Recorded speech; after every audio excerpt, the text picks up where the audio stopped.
Well, in the Mackenzie Delta, all my father and some of my friends that have a lot of knowledge and know-hows to travel in the Delta during the spring, pay really close attention on ice safety.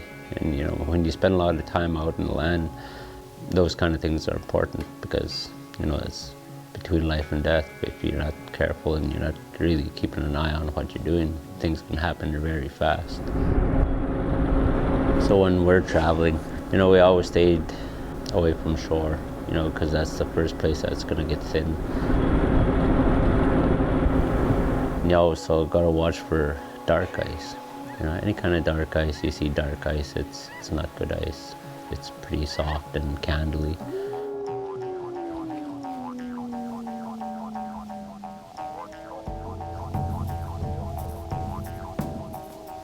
Well, Kalinek Channel's been home, and it'll always be home.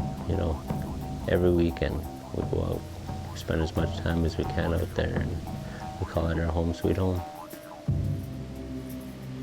As harvesters, our parents and our grandparents, they had Inuvialuktun names for these areas where they go to harvest or where they travel to go to harvest. So you'd remember those names as you travel.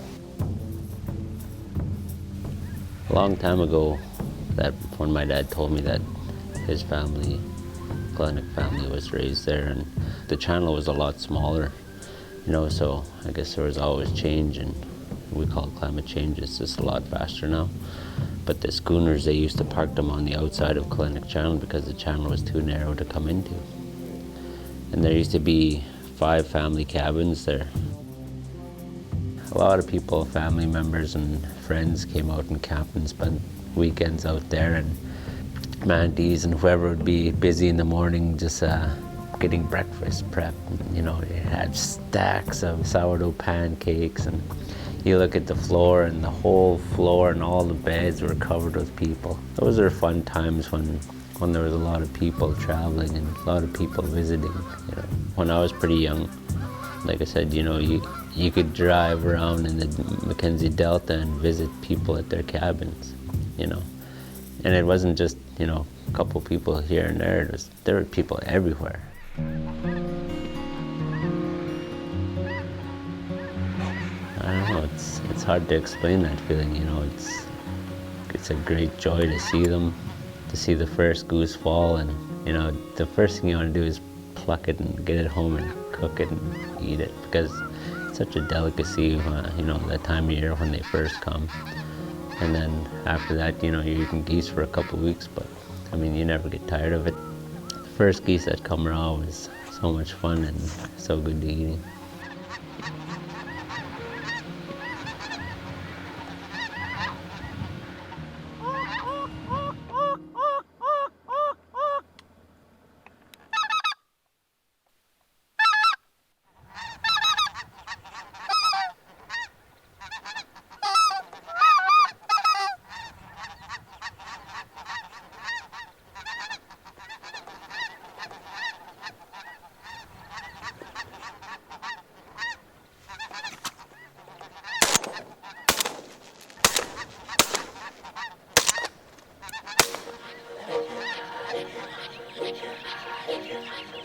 I always harvest a little more than what I need because I know there's other people that can use it.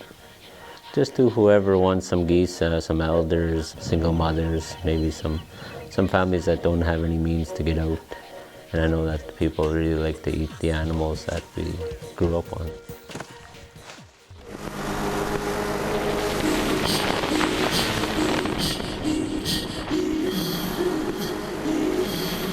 You know your limits, you know the conditions, and you stick to them, and you have that gut feeling that it's not safe anymore, or you look around and you see the conditions changing too fast, and it's time to go or get off the ice.